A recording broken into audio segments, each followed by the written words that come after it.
Well, my reaction was of a comedic variety, because the first thing that popped into my head is that, all right, the message is fine, it's cool, but you, Ray Lewis, telling somebody to keep quiet? I mean, Ray Lewis don't have conversations, he gives sermons. How you telling somebody to keep quiet? Talk about not practicing what you preach. What nerve for Ray Lewis? But that's my brother. I've known him for many, many years. He's a friend, and so I picked up the phone and I called him. I just got off the phone with him about 15 minutes ago. And what he said and what he explained about it was incredibly profound. He talked about the things that he went through in his life. And he talked about how it got to a point where, whether it was Steve Bisciotti, whether it was Ozzie Newsome, whether it was Brian Billick, the coach back then when he had his troubles in the year 2000, he said, you got to a point where they did the talking for you. It wasn't anything for me to say. And what he was trying to say with this message, he was trying to convey to Colin Kaepernick, is that stop all of this other stuff that you've been doing or been talking about. You've done your job. You brought attention to a plight that exists, particularly within minority communities throughout this country. You have done your part. Now lock in, zero in on being that football player that we knew you to be when we played against you in the Super Bowl a few years ago. Focus on that, because that's your sanctuary. There's but so much more that you can do other than what you've done. Now it's about getting your behind back on that playing field and reminding the world of how great you could potentially be when you bring your A game to that gridiron. That's the message that Ray Lewis is trying to send.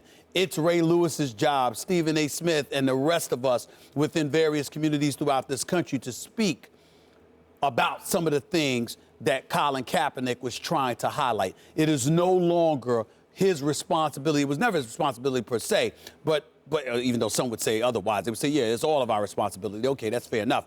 But what he's saying is, now you are out of a job.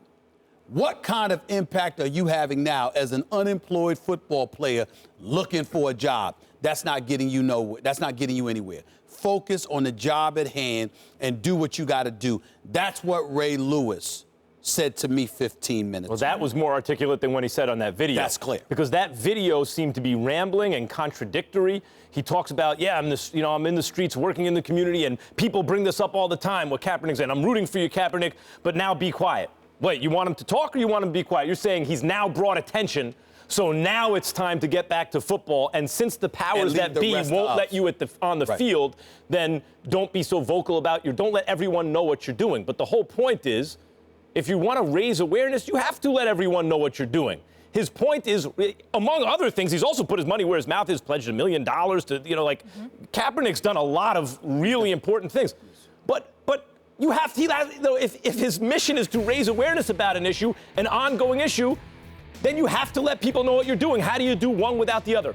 Kareem Abdul-Jabbar has an excellent article right now in The Hollywood Reporter about this very issue. That the 1950s father knows best paternalism toward athletes, that paternalistic attitude toward athletes is for yesterday. That's over. And he pointed out, Kareem did, the 2015 Missouri team, after a disgusting racial incident, guy goes on a hunger strike, supported by his teammates, supported by the coach. University president, I believe, resigns, right? Was it? I think it was Missouri? Yes, Missouri, okay. 2015. Okay. Maybe it wasn't the president. Okay. The point is that someone stood up for something important. They weren't quiet. They didn't say, well, now I've brought attention. No. I'm not eating until this is resolved. His teammates supported him, which is incumbent upon others, not just Kaepernick. You're right to also carry the message and support him. And eventually change was effected. Now, it doesn't always work like that. It doesn't always work, A, then B, then C, and you get the result right away. And certainly, the very complex issues that Kaepernick wants to deal with are not going to be resolved overnight. Nor, I wouldn't suggest that he continues well, that's up to him. Whether or not he continues a protest that keeps him off the field indefinitely, that's a separate issue. Okay. But he has that option to do it, and even if he's already said he will stand for the national anthem now, but is going to continue apparently to be public about to be outspoken about this issue, because how else does he draw attention to it?